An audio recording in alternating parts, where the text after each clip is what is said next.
Colin Powell, America's first black Secretary of State and the youngest ever chairman of the Joint Chiefs of Staff, has died at the age of 84.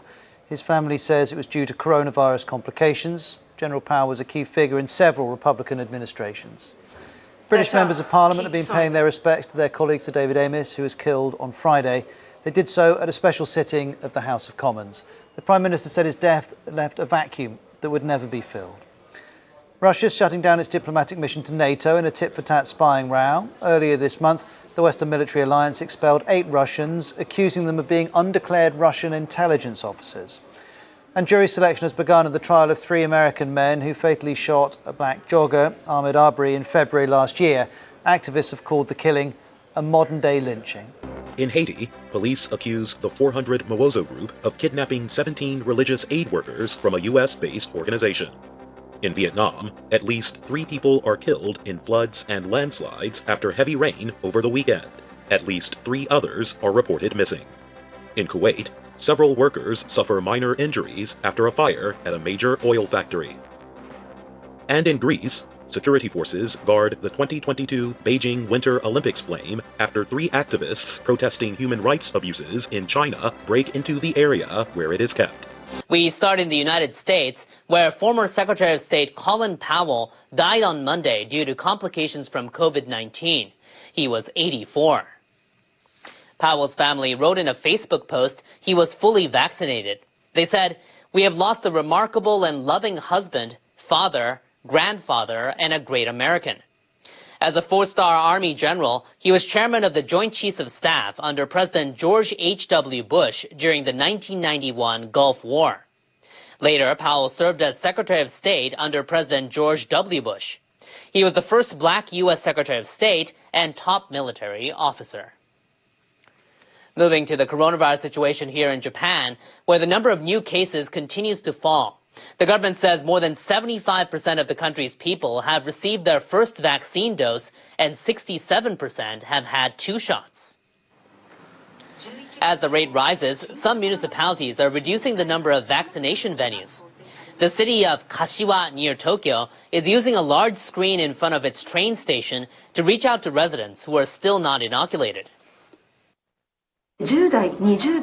30 to 40% of those in their teens, 20s, and 30s are still unvaccinated. I hope many people make reservations before the number of chances drops.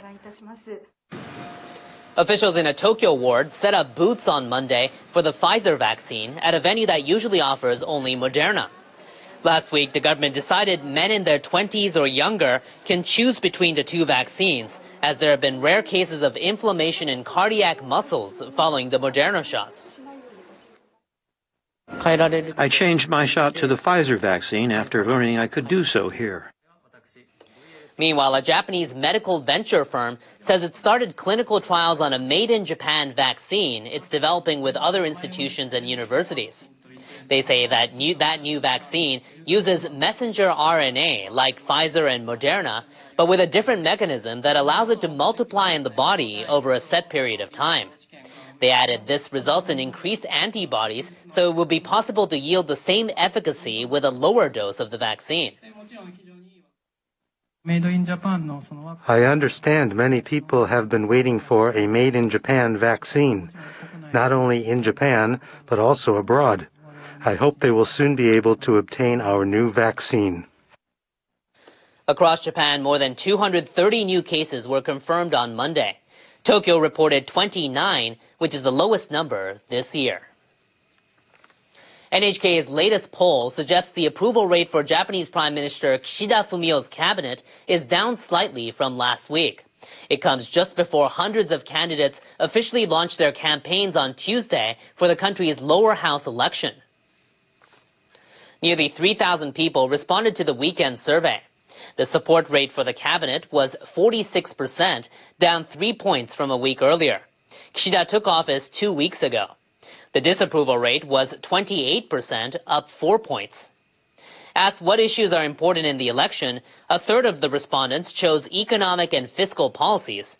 22% said measures to fight the coronavirus, and another 22% said reviewing the country's social security system.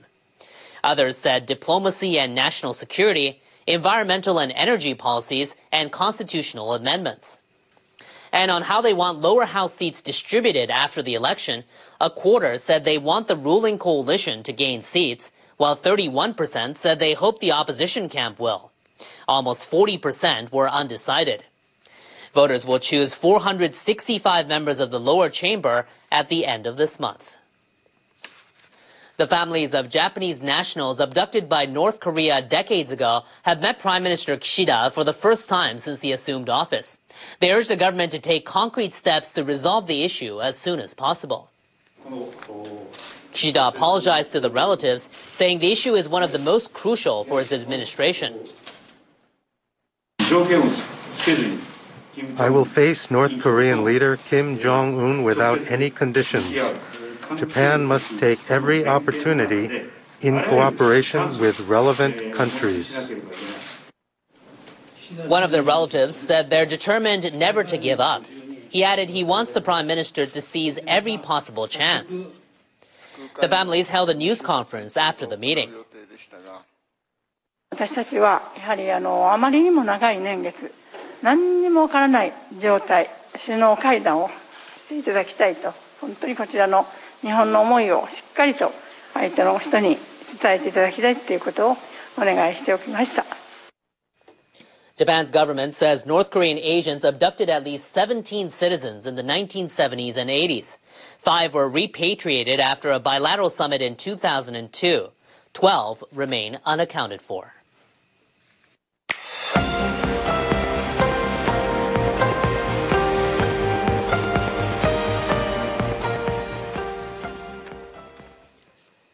Myanmar's junta leader has made his first remarks since the Association of Southeast Asian Nations barred him from its upcoming summit.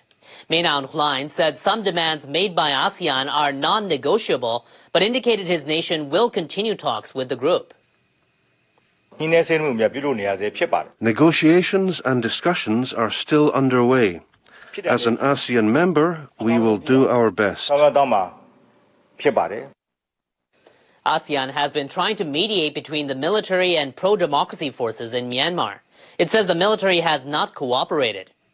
The military has refused to allow ASEAN's special envoy to visit Myanmar and meet pro-democracy leaders, including ousted state councillor Aung San Suu Kyi.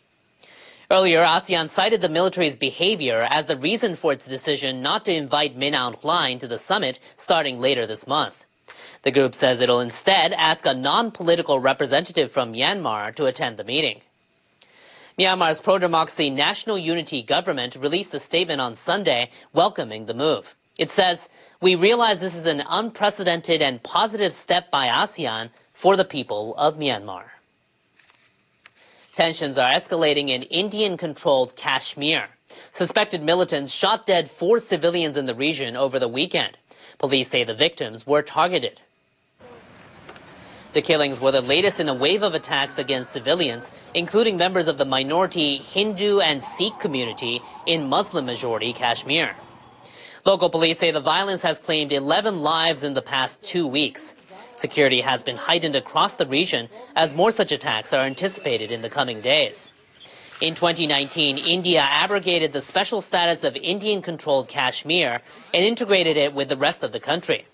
The region has been at the heart of more than 70 years of animosity between India and Pakistan, which both claim the region in full. In other news, Japan's top government spokesperson has indicated his country will improve its missile defense capabilities following a British newspaper report saying China tested a hypersonic missile. The Financial Times on Sunday said China conducted the test in August. Hypersonic missiles can travel at about 5 times the speed of sound. Chief Cabinet Secretary Matsuno Hirokazu responded to the news on Monday. China is apparently speeding up the development of nuclear-capable hypersonic weapons to obtain the capability to breach missile defense systems. China has ramped up its defense spending and built up its arsenal of nuclear weapons and missiles. Matsuno says Beijing is not being transparent. Some of the new threats are said to be difficult to respond to with conventional equipment. Japan will improve its detection, tracking, and interception capabilities against any threats from the air. Japan will bolster its comprehensive air and missile defense capabilities by improving its operation of equipment through computer networks. China's foreign ministry spokesperson said on Monday the test was not of a missile. It was a test of a spacecraft to verify technology for its reusability. The test is of great significance in terms of providing a cheap, convenient way to peacefully travel to and from space.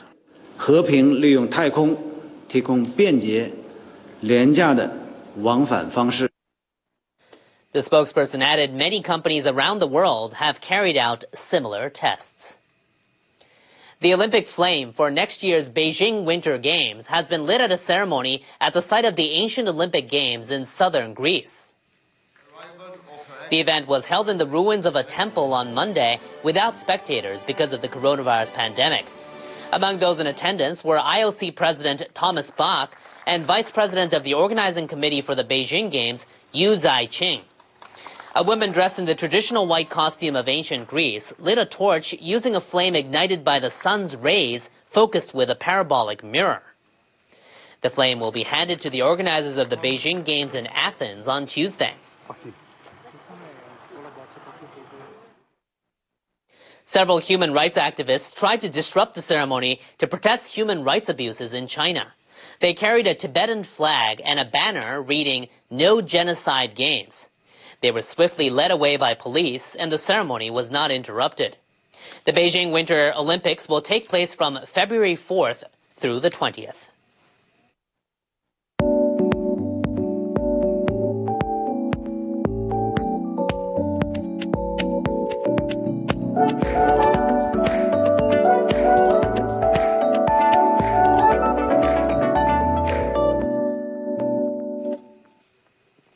People in southwestern India have dealt with heavy rain that led to significant flooding. More than 24 people have been killed. Our meteorologist Jonathan Oh explains the situation in our World Weather Report. Hello, we are definitely seeing the focal point of rain across India to be shifting down toward the south along the eastern areas and down to the southern areas of the country. And we are talking about some serious rainfall in the process. Flooding is a big concern here. Take a look at this video. You know the reason why by looking at this. Heavy rains caused major disruptions across southwestern India over the weekend.